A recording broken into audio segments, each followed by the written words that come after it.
Amara had no family until a warm-hearted couple, Nia and Kwame, took her in. For years she lived in their care, feeling as loved as if she had been born to them. But fate twisted when Nia, against all odds, gave birth to two daughters, Zola and Imani. Amara's peaceful life shattered after Kwame's sudden accident, uncovering secrets, betrayals, and a fight to survive. This is a tale of sorrow, envy, deceit, and a twist no one saw coming. Drum beats echo softly. The day Amara first entered Nia and Kwame's home, she carried only a threadbare bag of clothes and a heart trembling with fear. The world had been merciless to her, but this couple felt different. "You are safe here," Kwame said, gently tapping her head. "This is your home now." Nia smiled warmly, setting a plate of steaming pilau rice before her. "Eat, my child. You must be hungry." Amara hesitated, glancing at the food. Then, at their kind faces. No one had ever looked at her with such care before. Tears filled her eyes as she took a shaky first bite. Days blurred into months, and slowly Amara became part of the family. Kwame took her to school, surprising her with little gifts wrapped in bright cloth. Nia taught her how to stir thick soups, braid hair, and fold clothes neatly. For the first time in years, Amara found herself smiling, a forgotten feeling. "Daddy," she called Kwame one afternoon without thinking. Kwame laughed a deep, happy laugh and scooped her into a hug. "My daughter." Life felt golden. But happiness, like a morning mist, often fades without warning. 3 years later, Amara's world shifted. Nia became pregnant. At first, Amara buzzed with excitement. A new baby, maybe a little brother or sister. She marveled as Nia's belly grew round, felt tiny kicks under her palm, and listened to talks about names. "If it's a boy, we'll call him Tajiri," Kwame declared proudly. "And if it's a girl?" Amara asked eagerly. Nia and Kwame exchanged knowing glances. "Zola or Imani," Nia finally said, her voice soft. One evening, while Amara chased butterflies outside, a scream shattered the air. She raced inside to find Nia doubled over, sweat pouring down her face. Kwame, frantic, lifted her into the car and sped away. Amara stayed behind, her heart pounding in her ears. Hours dragged by until Kwame returned, his face glowing. "It's 2 girls, twins." Amara clapped her hands, thrilled, but something in Kwame's eyes made her stomach twist. He was smiling, yes, but underneath something was different. The days that followed sharpened that feeling. Nia was wrapped up with the babies, and Kwame buried himself in work. The house that once hugged Amara now felt hollow and cold. One night, Amara tapped on Nia's door. "Mommy, can you help me with my homework?"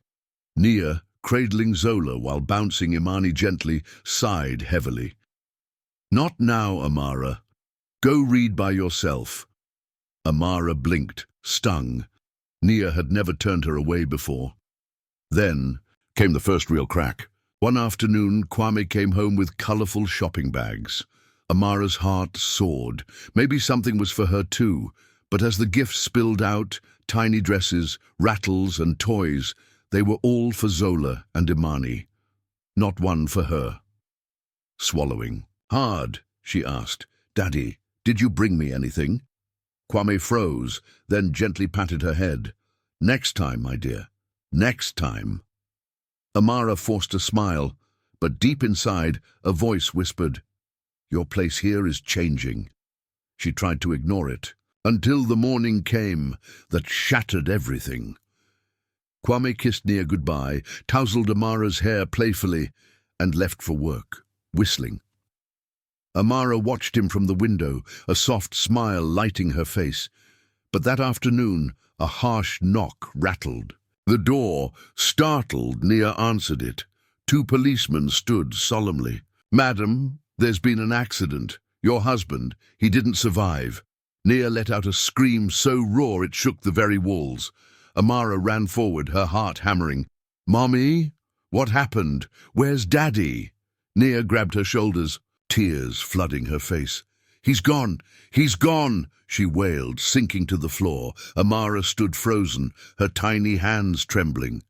Gone. But he had just kissed her that morning. How could he be gone? From that moment on, the sun never shone the same way again.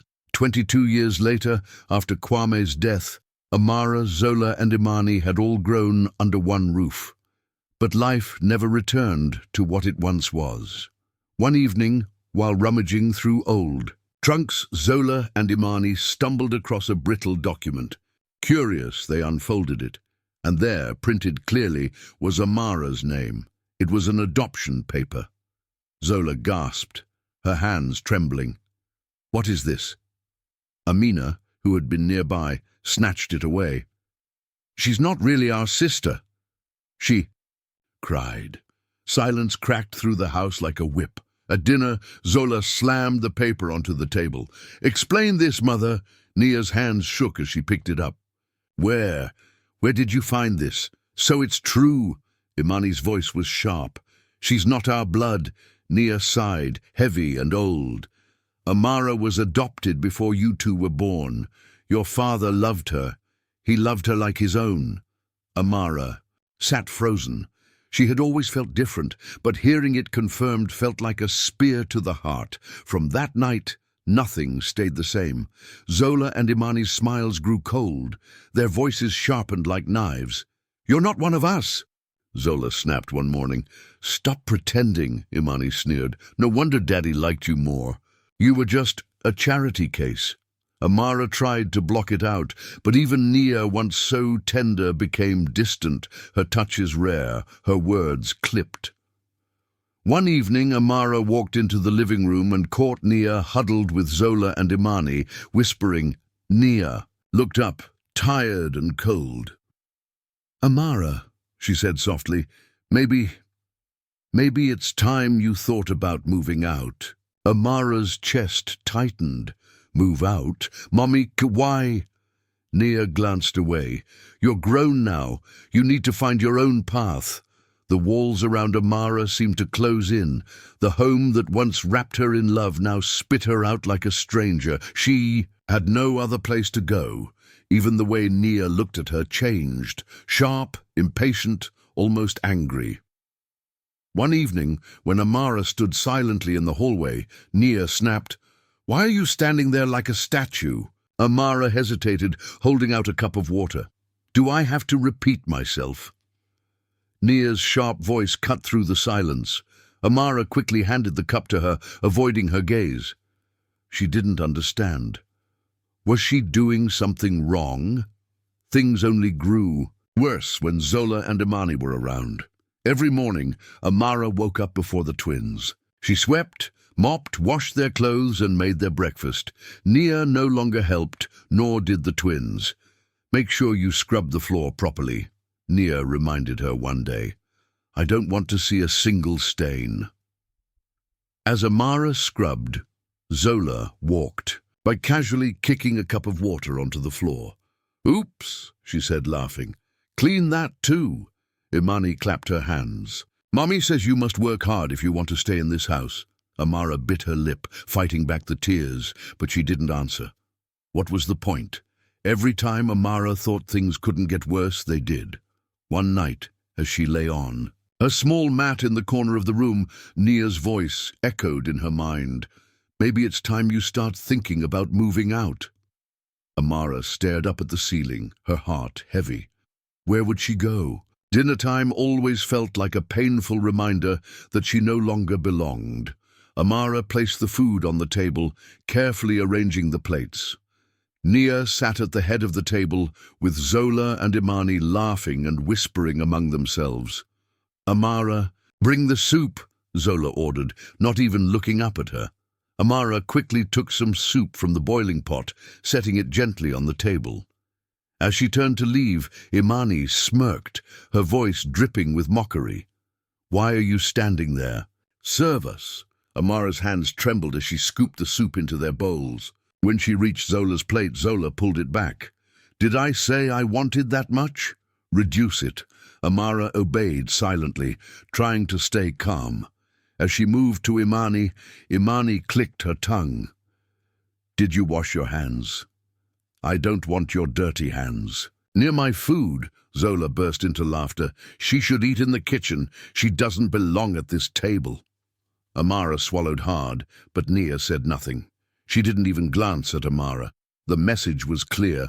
Amara was invisible, just a servant. In her own home.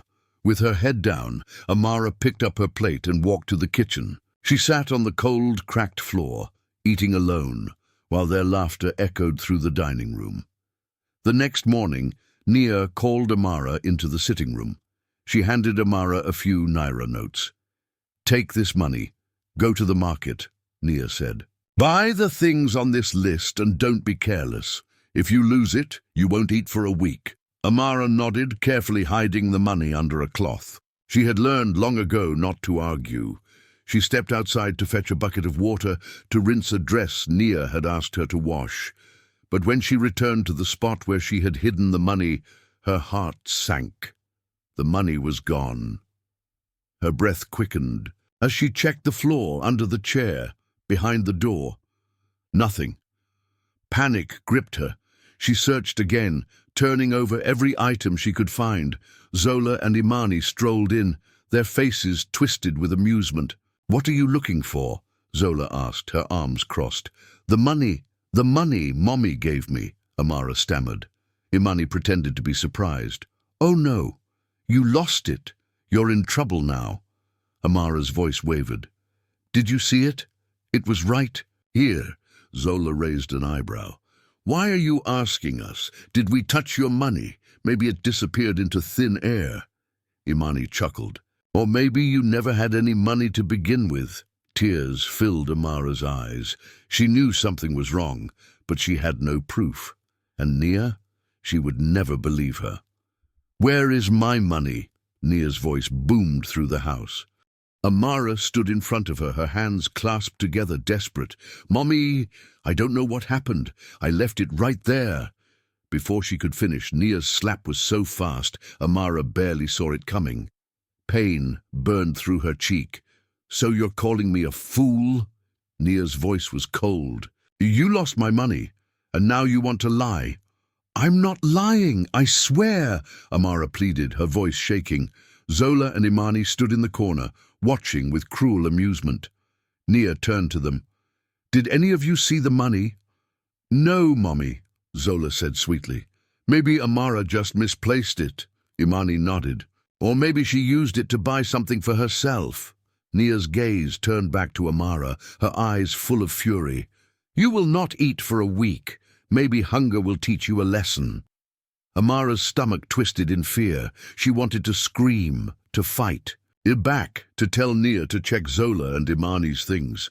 But what was the point? Nia wouldn't believe her. As she walked away, Zola whispered, Good luck surviving the week. Imani laughed. Next time, be more careful. Amara felt the walls of the house close in on her. She had lost the little security she had left, and for the first time, she realized she was truly alone.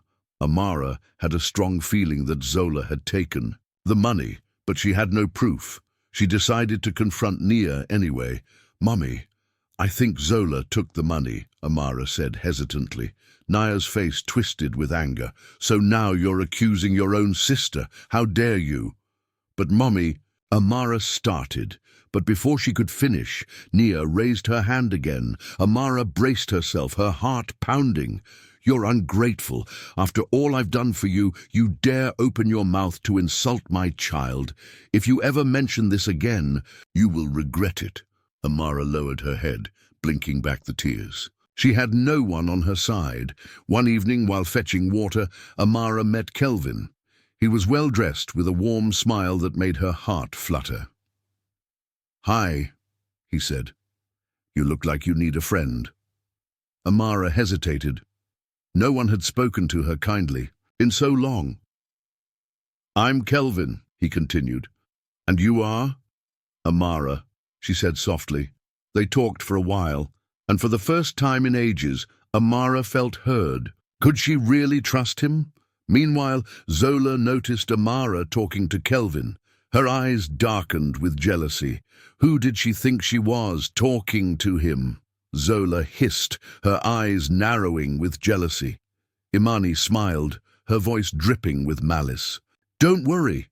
We'll make sure he loses interest in her."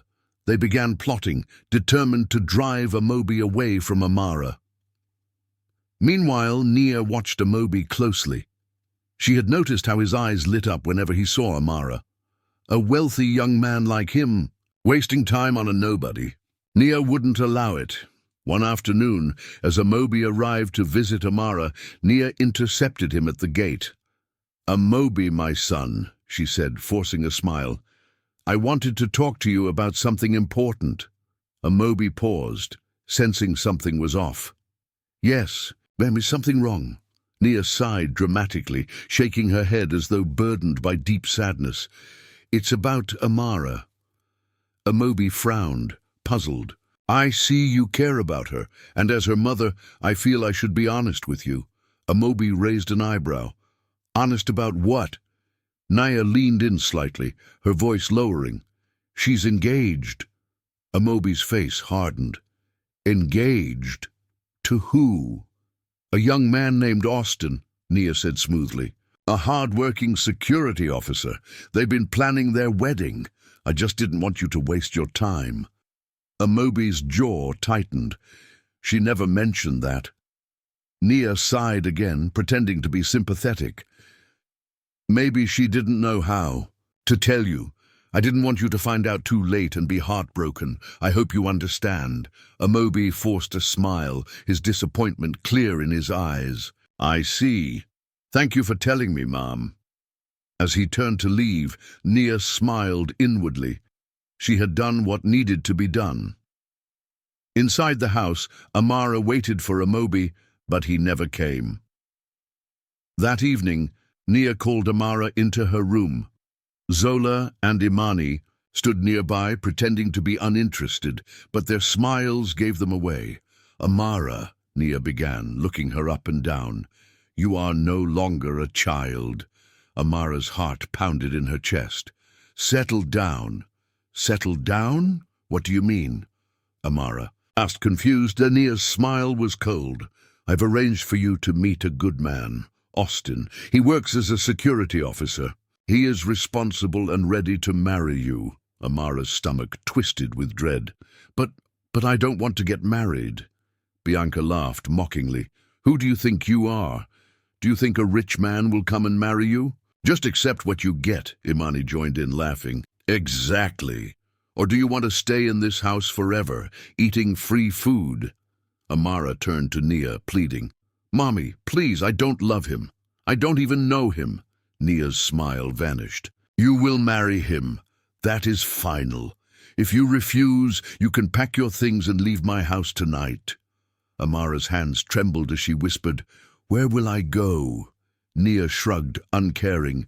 "That is not my problem." Tears filled Amara's eyes as she looked at Zola and Imani, who watched her like hungry lions, enjoying her suffering. She was trapped. Later, Nia sat in the living room with Zola, a tricky smile playing on her lips. "We have 1 month," she whispered, 1 month to make sure Amara is married off and out of this house. Zola laughed. "She has no idea what's coming. Austin thinks she's already interested." Nia nodded, satisfied. "Good. I spoke to the pastor today. The wedding date is set." Imani walked in, overhearing their conversation. "Mom, are you sure this will work? What if she refuses?" Nia laughed. "She has no choice. By the time she finds out, it will be too late." Meanwhile, Amara sat in her room, staring at the ceiling. Something felt off. Nia had been acting strangely, whispering with Zola all the time. Amara had a bad feeling, but she had no idea what was coming. A week later, Nia called Amara into the living room. Austin was sitting there, a confident smile on his face. "Sit down, Amara," Nia ordered. Amara hesitated, then obeyed. Austin cleared his throat. "Amara, I've spoken to your mother, and I want to make it official. I'm ready to marry you. Amara's heart dropped. Marry? Her voice was barely a whisper. But I never agreed to this. Nia shot her a warning look. Amara, this is a blessing. Austin is a good man. You should be grateful. Austin leaned forward, his voice eager. I'll take care of you. You won't have to worry about anything. Amara shook her head. I don't love you. I don't even know you. Zola laughed, her voice laced with cruelty. Like you have a choice. Nia sighed in frustration. If you refuse this marriage, you can leave my house today. Don't expect to take anything with you. Amara's chest tightened. She was trapped again. Looking at Austin, she felt sick. He was smiling as if he had already won. So, Amara, Austin said, his tone impatient, are you accepting or walking out that door forever? Tears welled up in Amara's eyes. She looked at the door, at the world. Outside, then at Nia, who had never truly loved her. She had no choice. She swallowed her pain and forced the words out. Yes. Austin smiled. Nia clapped her hands. Zola and Imani laughed. Amara felt the walls closing in. Her fate was sealed. That night, Amara lay awake, staring at the ceiling. She had to do something. She couldn't marry Austin. But what could she do? She had no money, no place to go. The next morning, she gathered her courage and approached Nia. "Mommy, please," she said, her voice shaking. "I can't marry Austin. I don't love him." Nia's expression darkened. "Are you still talking about this? I thought we settled it." "I beg you, Mommy, don't do this to me," Amara pleaded, tears forming in her eyes. Nia crossed her arms, her voice cold. "If you don't marry Austin, you will leave this house today. With nothing, no food, no clothes, no place to sleep. Do you want to beg on the street?" Zola leaned against the doorway, smiling. "Go ahead, Amara. Let's see where you end up." Amara's hands trembled as she faced her harsh reality. "Right, I'll make her think she has no choice but to stay with me. She'll have no one else." Amara felt a cold chill run through her. Who was this man she had married? She had no idea what kind of life she was trapped in, and now it seemed like Austin's deception went even deeper than she had imagined. The next morning, Amara couldn't shake the feeling of dread. She had to find out more. What was Austin hiding, and what was he planning to do to her? She couldn't stay in the dark anymore. After Austin left the house, Amara decided to search the small house for anything that might give her more answers. She went through his things carefully, not wanting to get caught, but she had to know the truth. She found a drawer in his bedroom that was locked. Amara's heart raced as she searched for a way to open it. Finally, she found the key in his coat pocket hidden under the jacket. Her hands trembled as she inserted the key into the lock and slowly opened the drawer. Inside, there were documents. Documents that made her blood run cold. There were papers detailing financial transactions, and at the very bottom of the pile, there was a picture of Austin with some men she didn't recognize. They looked important, like they belonged to some sort of criminal organization. Amara's breath caught in her throat. She had to leave. Now, but where could she go? She had no money, no support, and no family. That evening, when Austin returned, Amara couldn't look at him the same way. His warm smile and charming demeanor felt like a mask that was now starting to crack. She needed answers, but she wasn't sure if she was ready to hear them. "Austin," she said, trying to keep her voice steady. "Who are you, really?" Austin froze. His eyes narrowed, and for the first time since they'd been married, Amara saw something cold, something dangerous in his gaze. "What do you mean?" he asked, his voice calm but tinged with a sharp edge. "I found your papers. I know you've been lying to me," Amara said, her voice trembling with a mixture of fear and anger. "You're not poor. You're hiding something. From me, something big." Austin took a step forward, his smile returning, but it didn't reach his eyes. "You should have stayed in your place, Amara. I told you not to worry about things you don't understand." He walked past her, his words heavy with warning. "You think you're so clever, but you have no idea what you've gotten yourself into." Amara's Heart raced and fear began to seep into her bones. What had she really gotten herself into? The following days were filled with an uneasy silence. Austin's behavior grew more erratic, and the more Amara observed him, the more she realized that he was playing a dangerous game, one that she didn't want to be part of. But leaving was out of the question. She had no place to go, no one to turn to. She had to be smart. She had to find a way to escape, to get out of this mess without getting hurt. One evening, while Austin was gone, Amara took a deep breath and began packing her things. She couldn't stay any longer. She didn't know where she would go, but she knew she couldn't stay in this house, with this man, any longer. She had to leave. As she packed, she remembered the dark, cold night she'd spent at Nia's house, the way Nia had made her feel like nothing, a tool to be used and discarded.